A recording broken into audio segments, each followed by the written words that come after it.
보시거나 들어보셨습니까? 이 책은 터키의 시인으로 유명한 히크메트가 쓴 책으로서 신과 인간의 그런 대화를 나누고 있는 장면이 나오게 됩니다.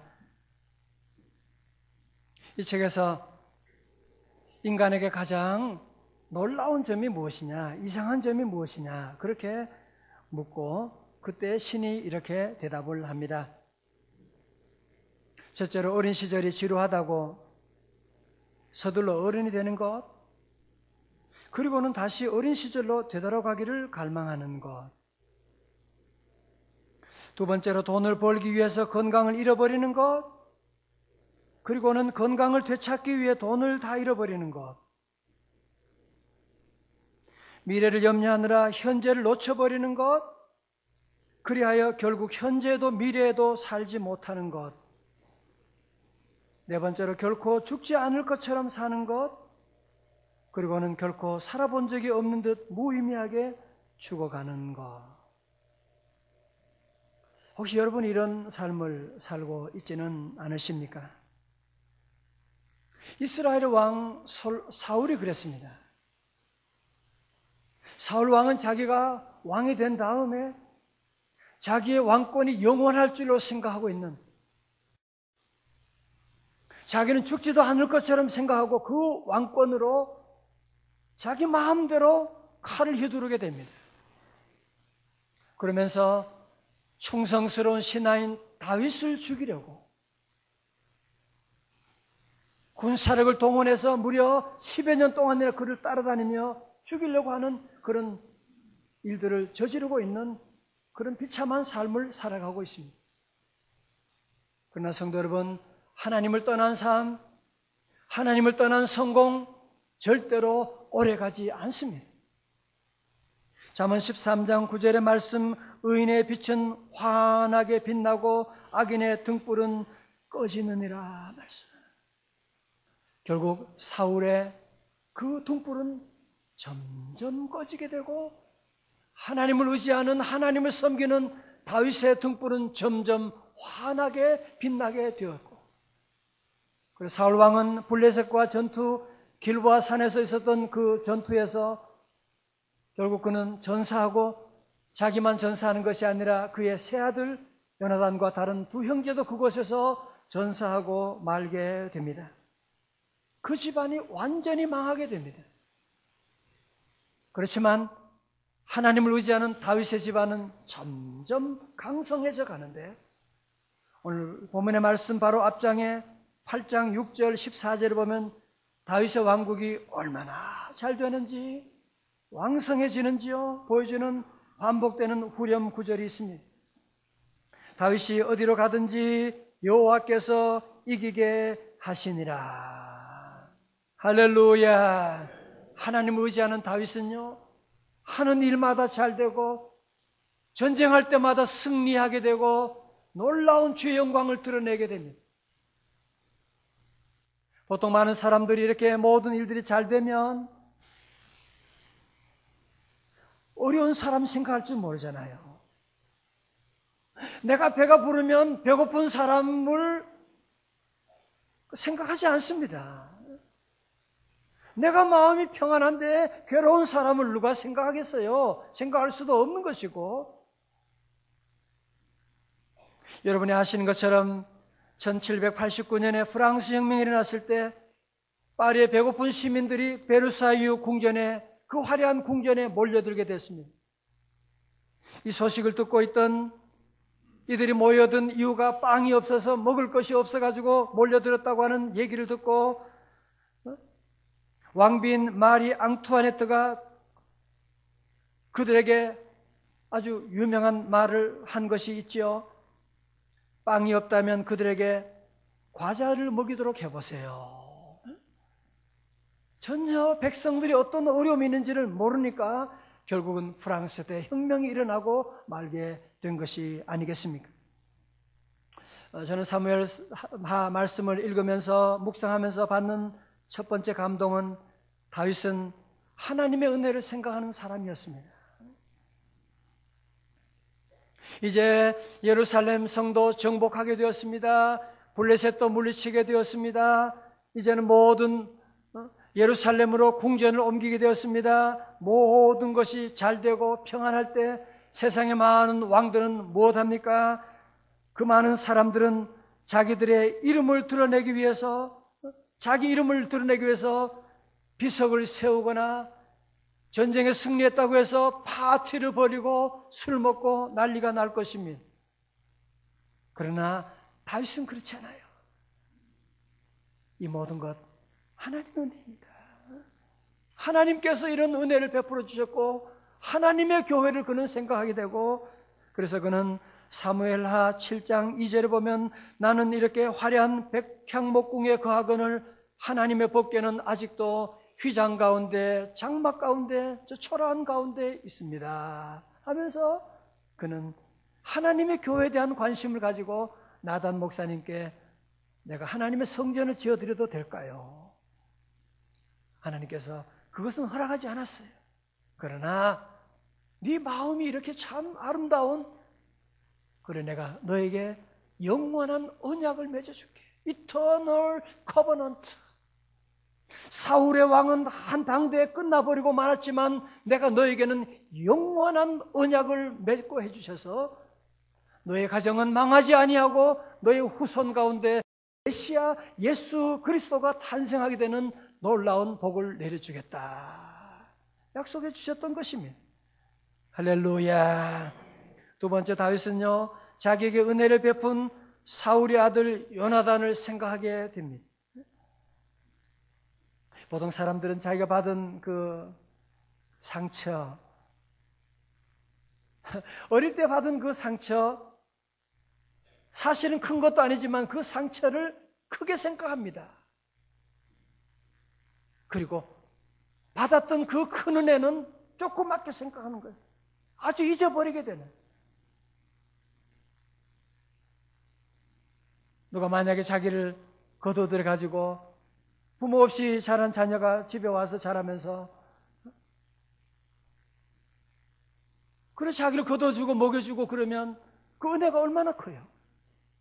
그러나 말 한마디를 좀 잘못하게 되면 그 한마디 때문에 그 받은 큰 은혜는 다 잊어버리고 그 말 한마디 그 상처 때문에 그냥 칼을 가는 그런 일들이 얼마나 많은지 모릅니다.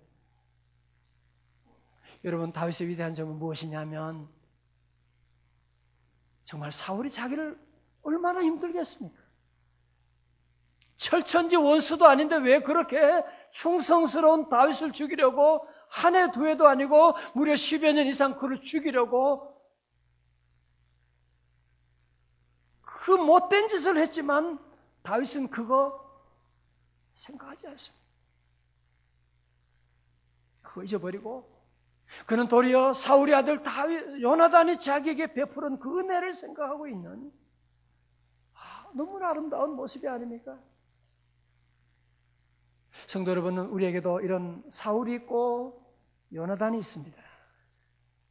여러분의 부모님에게도 이런 사울과 같이 내게 준 상처를 준 점도 있지만 요나단처럼 은혜를 베푼 점이 또 많이 있잖아요. 여러분 지금 어떤 모습을 보고 계십니까? 어떤 모습을 크게 생각하고 계세요? 오늘 여기서 다윗은 그 사울 왕이 자기에게 그 악하게 했던 그 상처 그거 생각하지 않고 하나님의 그 은혜를 생각하고 요나단이 자기가 어려울 때 베푸는 그 사랑을 생각하게 되고 그러면서 오늘 9장 1절에 아주 귀한 명령을 하게 됩니다. 다윗이 이르되 사울의 집에 아직도 남은 사람이 있느냐? 내가 요나단으로 말미암아 그 사람에게 뭐요? 은총을 베풀리라. 그래서 사울 왕에 남아있는 자녀가 있는지 살펴보니까 다 죽었어요. 그리고 무비보셋이라고 하는 한 사람이 남아있었습니다. 이 무비보셋은 누구냐 하면 그의 할아버지가 사울이고요. 그의 아버지가 요나단입니다. 자, 그러니까 만약에 이 집안에 특별한 문제가 없었다면 그는 당연히 왕이 될 수 있는 그는 왕손이었던 것입니다. 그런데 그가 5살 되었을 때 블레셋 전투가 길보아 산에 일어났을 때 할아버지 사울도 그곳에서 죽게 되고 그의 아버지 요나단도 삼촌 둘도 거기에 다 죽게 되는, 그래서 그 소식을 듣고 유모가 혹시 저기 그 마지막 남은 왕손까지 건드릴까 싶으니까 얼른 그 아들을 품에 안고서 도망가다가 넘어져가지고 그만 그 아들이 2다리가 부러지게 되는 그런 중증 장애인이 되는, 쩔뚝거리게 되는, 걷지지도 못하는 그런 모습이 되고 말았습니다. 고대시대에도 정권이 바뀌게 되면 그 전에 모든 정권은 다 일족을 다 멸하게 되는, 그러니까 이 요나단도 정권이 바뀌게 되고 그가 너무너무 이제는 두려움밖에 없는, 그래서 그는 어디로 갑니까? 두려워서 지금 로두발 암미엘의 아들 마길의 집에 무려 10여 년 동안 죽은 듯이 숨어 지내고 있었습니다. 이제 6절부터 나오는 말씀은 정말 눈물 없이는 볼 수 없는 귀한 장면이 이제 나오고 있습니다. 소식이 왔는데 요나단 다윗 왕이 무비보셋을 찾는다는 거예요. 덜컥내렸죠. 아, 드디어 올 것이 왔구나. 아마 이제 사울 왕이 남은 마지막 남은 나까지도 이제는 완전히 죽여버리려고 나를 찾는구나. 무비보셋은 자기의 모든 것을 포기하고 절뚝거리면서 이제는 그가 왕 앞에 나가게 됩니다. 어떤 보복이 내릴지 모르니까 그는 벌벌 떨면서 그 앞에 머리를 숙이고 있습니다. 6절에 사울의 손자 요나단의 아들 무비보셋이 다윗에게 나와 그 앞에 엎드려 절하매 다윗이 이르되 무비보셋이여 하니 그가 이르기를 보소서 당신의 종이니이다. 이제 비천한 종이 오니 왕의 마음대로 처분하옵소서. 그는 이제 모든 인생을 포기하게 됩니다. 왕이 알아서 저를 처분하소서. 그때 다윗 왕이 말합니다. 7절에 다윗이 그에게 이르되 무서워하지 말라. 내가 반드시 네 아버지 요나단으로 말미암아 네게 은총을 베풀리라. 내가 내 할아버지 사울의 모든 밭을 도로 다 네게 도로 주겠고 또 너는 항상 내 상에서 떡을 먹을지니라 하니. 다윗이 말합니다. 무비보셋, 너 할아버지도 돌아가시고 너희 아버지도 돌아가시고 그동안 얼마나 고생이 많았어. 이제는 무서워하지 말고 걱정도 하지 마. 내가 너를 지켜줄게. 이제부터는 너가 나와 함께 내 상에서 우리 다른 왕자들과 함께 같이 밥 먹고 같이 살자꾸나. 그리고 네 아버지, 네 할아버지가 가졌던 그 모든 넓은 땅도 내가 다 너에게 돌려줄 테니까 걱정하지 말고 이제 우리 함께 같이 잘 살자고. 그런 얘기를 들었을 때 요나단이 얼마나 감격하게 되고 죽을 줄만 알았는데 죽지 않은 것뿐 아니라 이제는 이 다윗 왕의 집에서 왕자처럼 함께 지낼 수가 있다고 하는 이 놀라운 소식을 들은 다음에 요나단이 너무너무 감격해서 눈물 흘리며 그 앞에 엎드려서 그렇게 말합니다. 8절에 이 종이 무엇이기에 왕께서 죽은 개 같은 나를 돌아보시나이까. 원문대로 하면 나같이 죽은 개를 돌아보시나이까. 어떻게 나같이 죽은 개를 귀한 왕이 돌아보시나이까. 저는 지난 한 주간 장례 일정 가운데 여러 가지 일정 지내면서 제 마음에 자꾸 무비보셋이 생각이 났어요. 무비보셋이 생각나면서 내가 바로 이 무비보셋 같은 인간이구나. 내가 바로 죽은 개 같은 인간인데 하나님이 내게 이런 은혜를 내려주시고 하나님이 이런 내게 복을 내려주셨구나. 내가 나 같은 인간도 하나님의 은혜 받고 우리 성도들로부터 너무나 큰 은혜를 많이 받았구나 하는 그런 생각을 가지게 되었고, 나 같은 죄인에게 임하신, 죽은 개 같은 나에게 임하신 하나님의 그 큰 은혜가 너무나 감사하여서 계속 눈물이 나오게 되고, 그때 부른 찬송이 하나님의 은혜로 있을 데 없는 자 왜 구속하여 주는지 난 알 수 없도다. 할렐루야. 정말 우리 지난 우리 교회 역사를, 짧은 9년 역사지만 돌아보면 제가 잘한 것이 아무것도 없는 죽은 개 같은 나인데 하나님의 은혜를 베풀어 주시고, 제가 한 것은 아무것도 아닌 일에 걱정만 많이 했고, 기도한다고 했지만 기도하는 흉내만 내었는데 하나님이 위로부터 은혜를 내려주셔서 이런 은혜를 받게 하시고, 그래서 오늘 주님께서 이 말씀을 전하지 않으면 안 되도록 제게 감동을 하시고 오늘 이 말씀을 우리에게 들려주신 것입니다. 할렐루야. 그러면 첫 번째, 우리 성도들은 늘 하나님의 은혜를 받아야만 합니다. 하나님의 은혜를 받아요. 여러분, 은혜라고 하는 말의 뜻이 뭐죠? 은혜라고 하는 것은 거저 주시는 선물을 말하는 것입니다. 어떤 대가를 지불하고 받는 것은 은혜가 아니지요. 거저 주시는 것, 쉬운 말로 하면 공짜. 이 세상에서 은혜를 보여주는 세상에 은혜가 없지만 그 은혜를 조금 보여주는 분이 바로 우리의 부모님이시거든요. 사랑하는 성도 여러분, 세상 어디에도 은혜가 없습니다. 세상의 어떤 종교에도 은혜라고 하는 단어가 없습니다. 은혜가 어디 있어요? 공짜가 어디 있어요? 오직 은혜는 주님께 있는 줄로 믿습니다. 우리 하나님은 은혜가 풍성한 하나님이시고, 여러분이 그래서 우리가 꼭 주일이 되면 주님의 성전에 오지 않으면 안 되는 이유가 어디 있느냐 하면, 여러분의 세상에 어디에서 은혜가 있습니까? 하나님의 성전에 나오면 이 성전은 은혜의 창고입니다. 히브리서 4장 16절 기억하시죠? 그러므로 우리는 긍휼하심을 받고 때를 따라 돕는 은혜를 얻기 위하여 어디로요?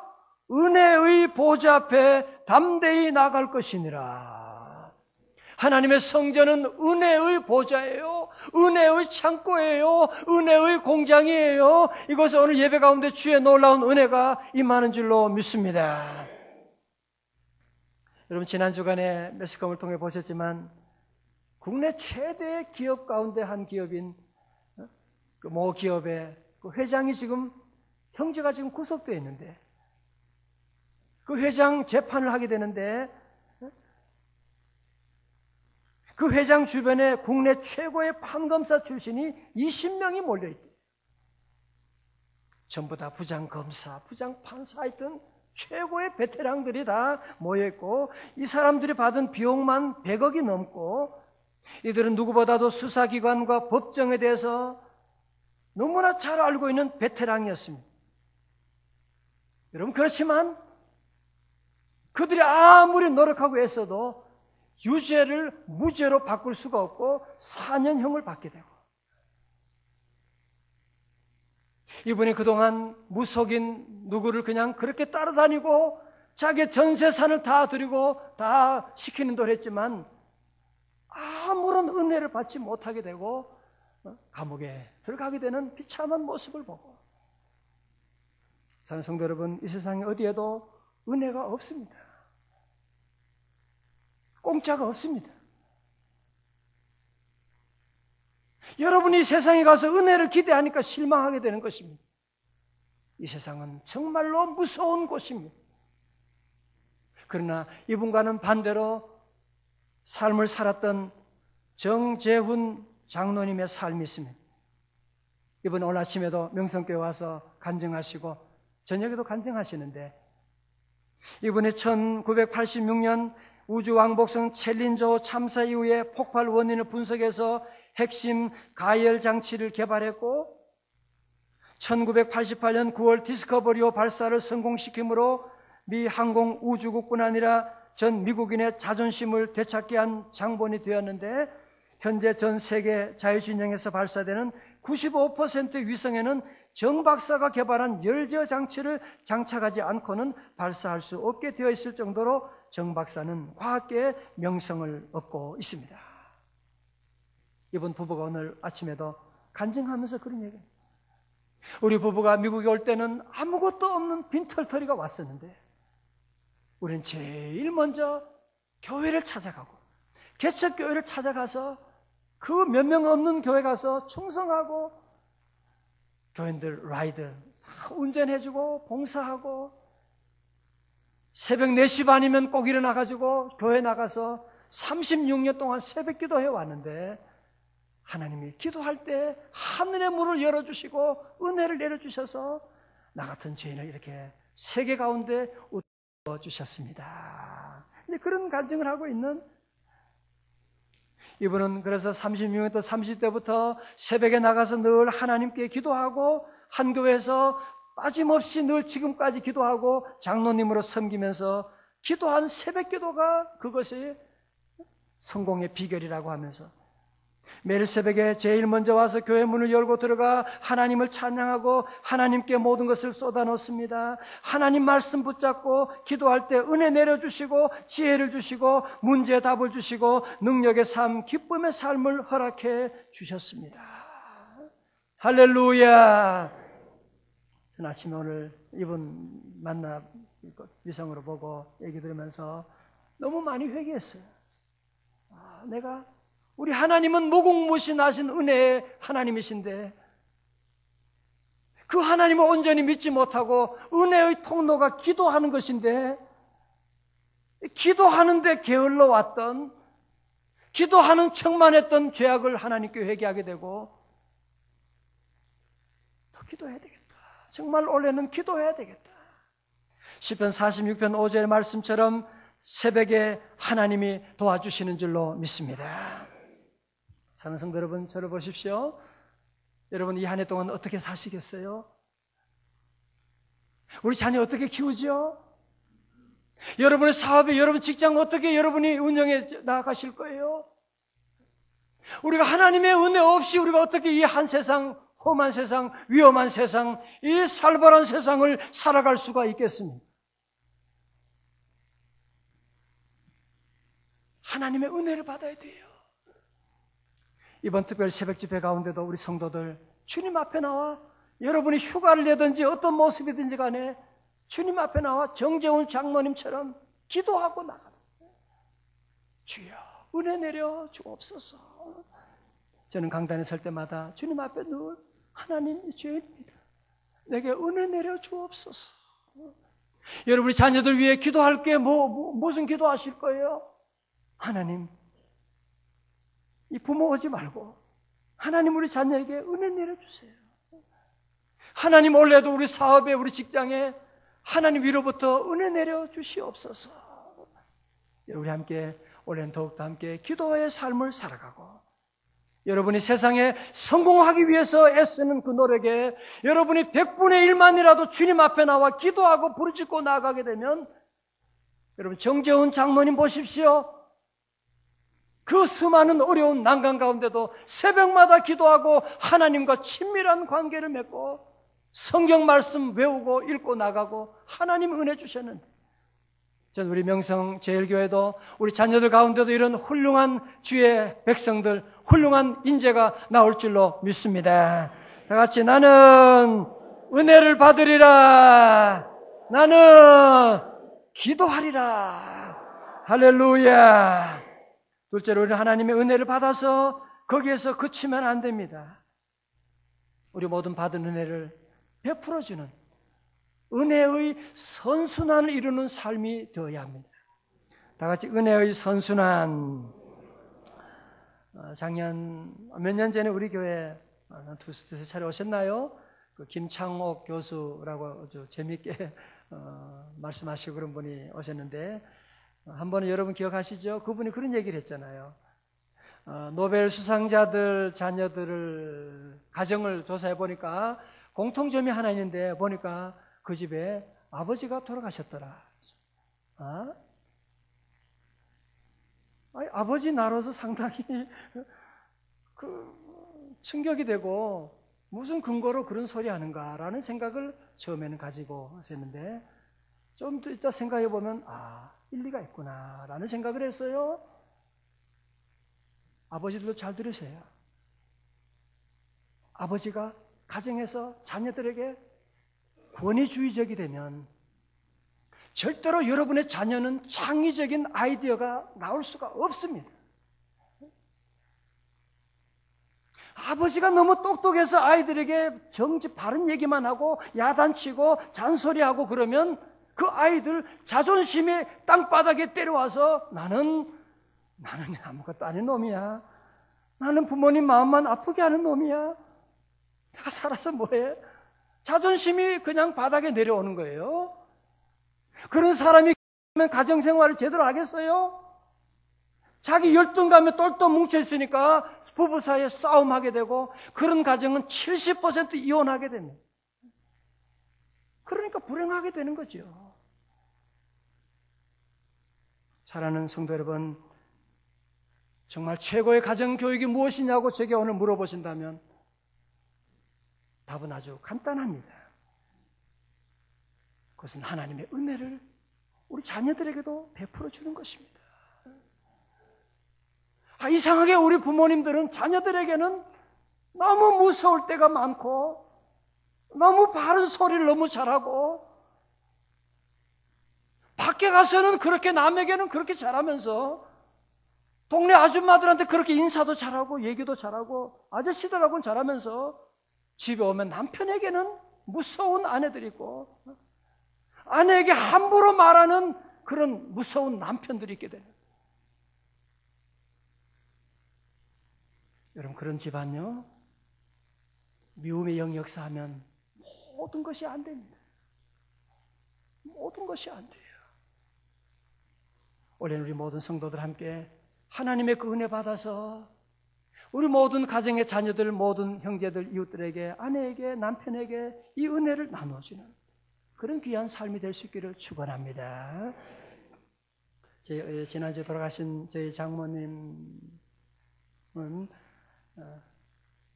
제가 우리 결혼하고 또 군대도 가고, 군대 갔다가 또 군대 병원에 입원하게 되고 참 불효를 많이 했습니다. 그러니까 제 장모님 이제 막내 아들을 우리 집사람이 이제 매주 월요일이면 주일날 봉사하고, 월요일 아침이면 이제 막내 아들을 등에 업고, 그리고는 광명시에서 영등포역까지 와서 기차를 타고 조치원까지 또 내려오게 됩니다. 그러면 장모님이 늘 불고기를 다 준비하셔가지고 맛있게 하시고, 그리고는 그 무거운 짐들을 다 들고 영등포까지 오셔가지고, 그리고는 늘 제가 6개월 동안 의가사 제대할 때까지 저를 그렇게 돌봐주시고, 한 번도 원망하거나 불평한 일이 없이 일들을 감당해 주셨고, 저희 장모님이 늘 제가 무뚝뚝하고 또 뭐 설교도 잘 못하고 부족하지만 늘 우리 사위 목사 최고라고 늘 그렇게 말해주시고, 늘 기도해 주시고. 여러분, 우리 자녀들이 이번에 미국에 있으면서도 이번에 이렇게 저희 장모님이 편찮으시다니까 달려온 만사를 제끼고 휴가 3일 받아가지고 달려오는 그 이유가 어디인지 아세요? 걔들이 착해서가 아니라 그 할머님이 베푸신 그 은혜 때문에 그런 거예요. 할머니가 늘 칭찬해주고 격려해주고 사랑해주고 그 은혜 때문에 그게 너무너무 감사해가지고 마지막이라도 얼굴 배우려고 그냥 만사를 제치고 울면서 달려왔던 그런 모습이 있었던 것이거든요. 사랑하는 성도 여러분, 우리 모두가 함께 올해는 모두가 함께 이 하나님의 은혜를 베푸는, 여러분 주변에 무비보셋 같은 그런 어려운 사람, 문제 많은 사람 있다고 할지라도, 아니 사울과 같이 우리에게 그렇게 힘들게 했던 사람이 있다고 할지라도 우리는 보복하는 것이 아니라 그들에게 은혜를 베푸는 귀한 삶이 되어야 할 줄로 믿습니다. 혹시 여러분 오늘 말씀 듣고 여러분 마음속에 그러면 나도 이제는 은혜를 베푸는 삶을 살아야지, 내가 은혜를 베푸는 삶을 살도록 노력해야 되겠다, 여러분이 그렇게 생각한다면 또 여러분은 복음을 종교로 바꾸어 버리고 말게 되는 것입니다. 여러분이 아무리 결심하고 자녀들에게 잘하려고 내가 남편에게 이번에만은 잘해야 되겠다, 아내에게 잘해야 되겠다 결심하지만 우리의 결심이 무너지는 이유가 어디 있습니까? 우리 안에는 은혜가 없기 때문에 그렇습니다. 우리 안에 은혜가 없는데 어떻게 은혜가 나올 수가 있겠습니까? 그러므로 사랑하는 성도 여러분, 우리 모두가 은혜를 받고 은혜를 나눠주기 위해서는 우리 모두는 다 함께 나를 위해서 죽으시고 그리고 다시 살아나신 예수 그리스도, 우리에게 은혜의 길을 환하게 열어주신 주 예수 그리스도를 우리 안에 모시고 주님께 나아가게 되면 다시 우리가 복음 앞으로 나아가게 되고 예수 그리스도를 나의 구주로 모시고 주님만을 바라보고 24시간 바라보고 주님 의지하고 나가면 저절로 위로부터 하나님의 은혜가 우리에게 임하게 되고, 그러면 그 은혜가 나를 통하여 우리 가정과 이웃들 자녀들에게 나아가게 되고 주님의 교회 와서 은혜 받게 되고 그 은혜를 한 주간 동안 나누어주고 은혜 받고 나누어주는 귀한 선순환이 이루어지게 되는 것입니다. 미국의 유명한 부흥사였던 무디가 그런 말을 했어요. 그대 자신을 믿어보라, 실망할 때가 올 것이다. 친구를 믿어보라, 어느 날 그들은 죽거나 그렇지 않으면 그대와 헤어질 것이다.